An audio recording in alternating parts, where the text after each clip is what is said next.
Praise the Lord, saints of God. This is Elder Adrian Heyman, bringing to you another in a series of lessons on what I call Back to Basics. And the reason why I have this session called Back to Basics is because as saints of God, we should know what our foundational doctrine is.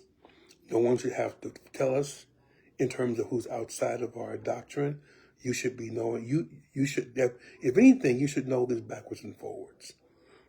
These are things that essentially, hopefully, is the first things that you're taught when you come into the Christian faith, that this is what you need to know. I remember the first sessions we were dealing with how the steps of salvation. It's not anything that we can do, but we do have to follow the Lord's command to do it correctly. Because if we don't, and we say, but I thought it was about grace. It's about grace if you follow directions of Jesus. If you don't follow it, then there is no salvation.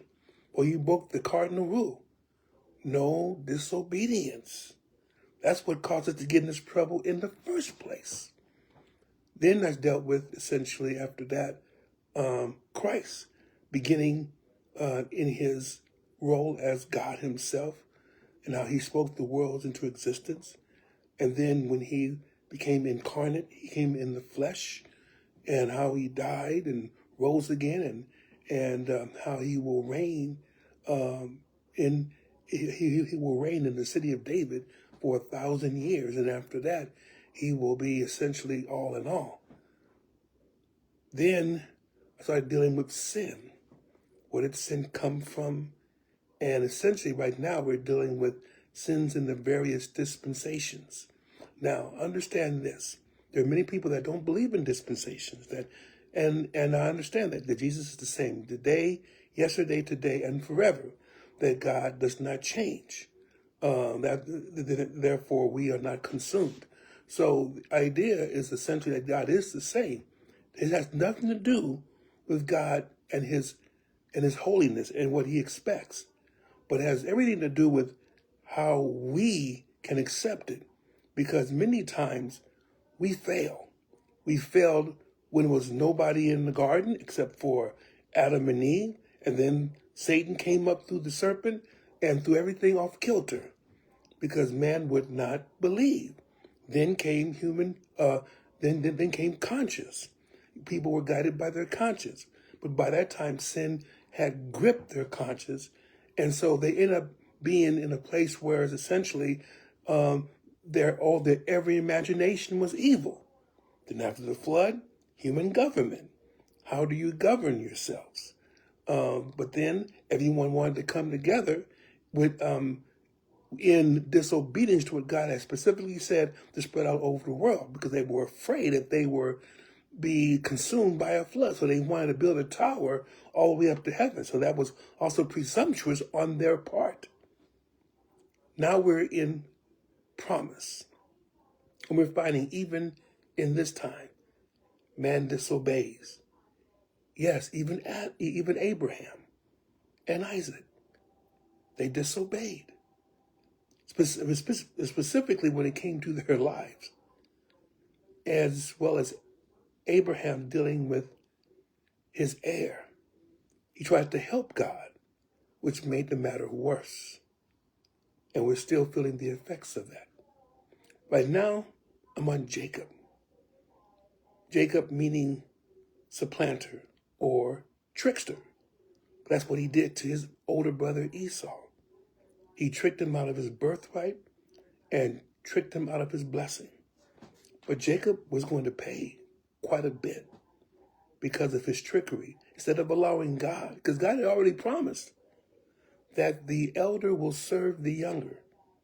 That's what he said. But sometimes, saints, we're so impatient to get things done that we don't do what the Lord asks us to do, which is to be patient, to wait. And we go and get ourselves in a situation where we are crying out to God, help me, help me, help me. And he'll help you, but you shouldn't have been impatient. And don't worry, it happens to me too. So I'm not just dealing with you, I'm dealing with myself as well. Because whatever I'm saying right now hits me first. But Jacob is paying. But Jacob ended up paying for his trickery. Because his mother and his father sent him away from the wrath of his brother Esau, because Esau was going to kill Jacob when his parents died. He was actually looking forward to doing away with this sneaky brother. But when Jacob went to the land of his fathers, where Abraham took Sarah, and where Abraham sent Isaac to get Rebekah, now Jacob is there and he wants a wife. But he ran up against the biggest, a trickster who was even more cunning than he. And sometimes, saints, we think we're big and bad and we could do all these different things. But realize there's always someone bigger and badder than you. So it can't be things that, and taking pride in what we do, because unless you're the best in the entire world, and there is a huge chance that you're not, then just know someone can get to you.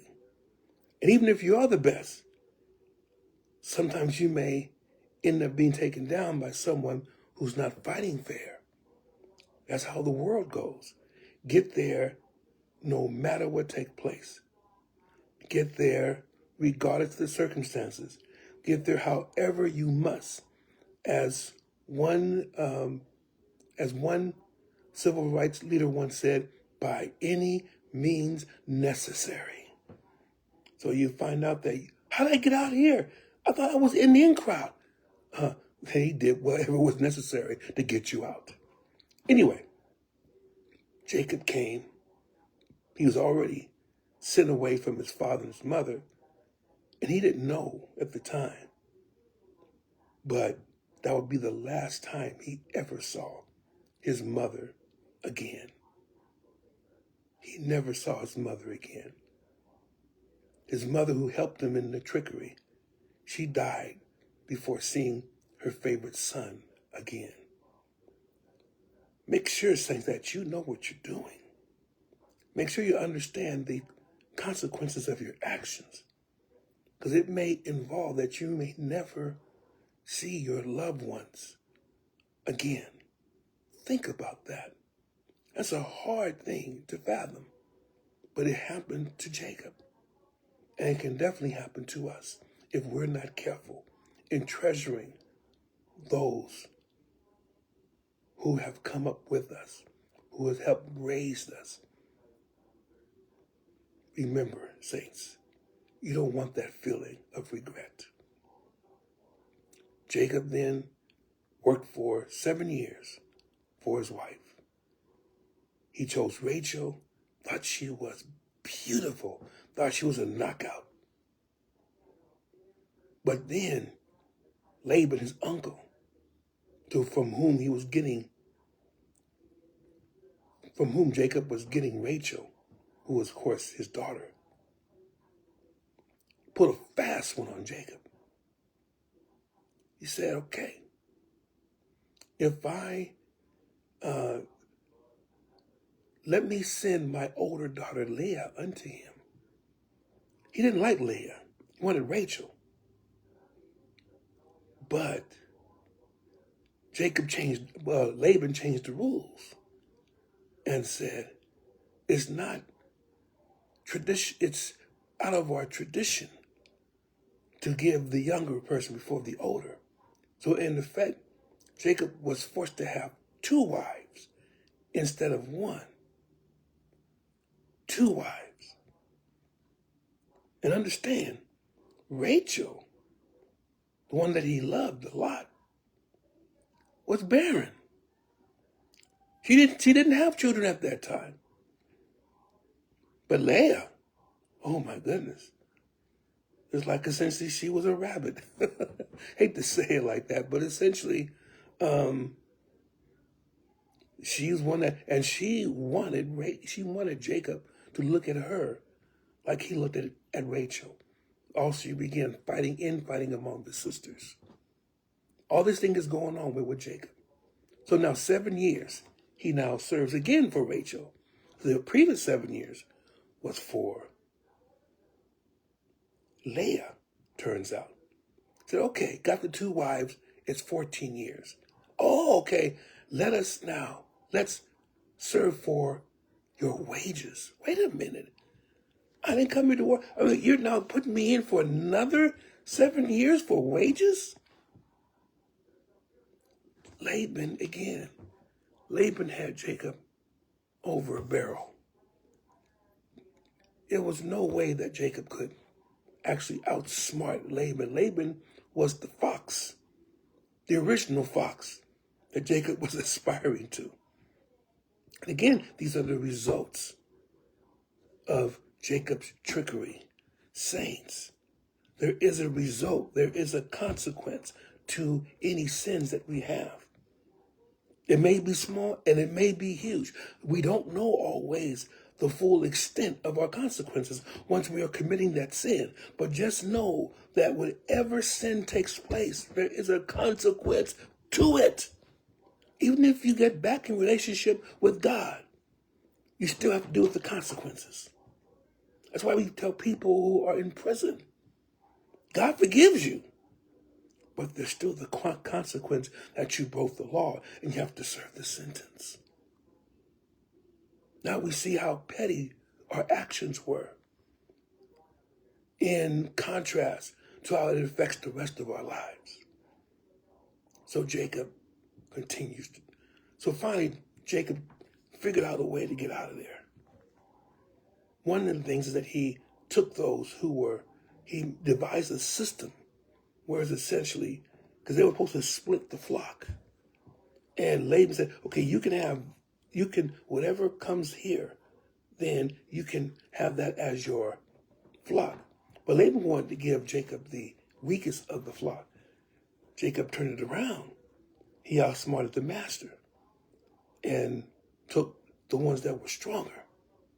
Then, under cover of nighttime, midnight, whatever it was, Jacob took his cattle, took both his wives, Leah and Rachel, took their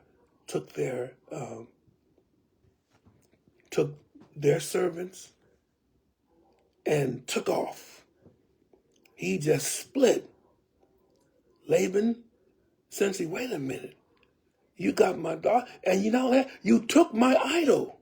Now, see, that's where, you gotta remember, that's a big thing. Because they depended upon that idol that can't walk, that can't move, that can't speak, that can't think, that can't do anything, but they put all these powers on the idol. Abraham had already discovered the fallacy of worshiping such a thing. But that was where Abraham came from. And so you can see, Lord can call you out of the midst of those who are just hell-raising, do whatever they want to do, and God calls you out.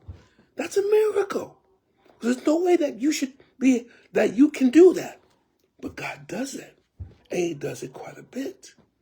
He talks to you. Maybe not to the person who's making themselves a fool on the right side and going crazy on the left side of you. But he called you. But to make a long story short, Jacob fled. Rachel took the image. Laban made it to be, Laban was going to do some harsh stuff to Jacob. Might have even tried to kill him and take his daughters back. But the Lord appeared to Laban and said, don't you do this. Don't you do this. He's my anointed. I don't care what he did. Don't you do this. And one thing about it, think about that as well.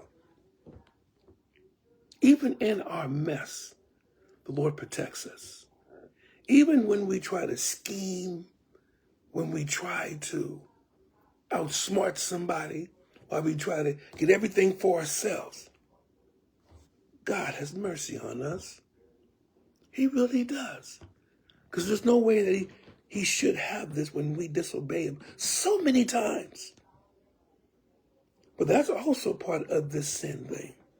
That God has consistently provided mercy for those who committed it and brought them into a place where they can make amends and serve the Lord. But Laban caught up with Jacob, and he demanded the idol. Rachel was sitting on top of the idol, like, oh, this is part of the furniture and so on. So she hid it. And Laban couldn't find it, although it was sitting right under one of his daughters. But they made a pact that Jacob would go his way, Laban would go his way, and this is the way it is. And so, because of God's interference, Jacob left. I don't think they ever saw their homeland ever again, because now they were established in the land of Canaan. So when he came back, he was so afraid, because he had to remember, Esau, I almost forgot, oh, he's going to kill me. He wants to kill me. But see, you may be thinking of that fright so long ago. Again, this is what he had. He reaped what he sowed. Jacob was all frightened and terrified of, and he said, okay, let me show you, let me make everything before me. So he'll be so enamored with the gifts, but by the time he gets to me, he won't kill me. But Jacob had long ago changed his mind. Esau had long ago changed his mind. So, instead of being angry, the two brothers hugged each other, told stories, reminisced, and they finally came together. And this is the last portion I'm going to take about this session. But Jacob's going to pay some more for his trouble. See, it just keeps going and going and going and going. One thing snowballs into quite a few things. So we have to be careful what we do, saints of God. But at least he and his brother were able to coexist peacefully. And they both ended up burying their father, Isaac. Isaac lived to see his younger son.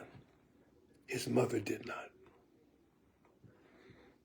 But she would have been happy to see that Jacob came and had lots of offspring. So God blessed him anyway. He blessed him regardless of what he's done or what he did during his life. But understand, although God may bless you because he has said, that's him, he has grace. However,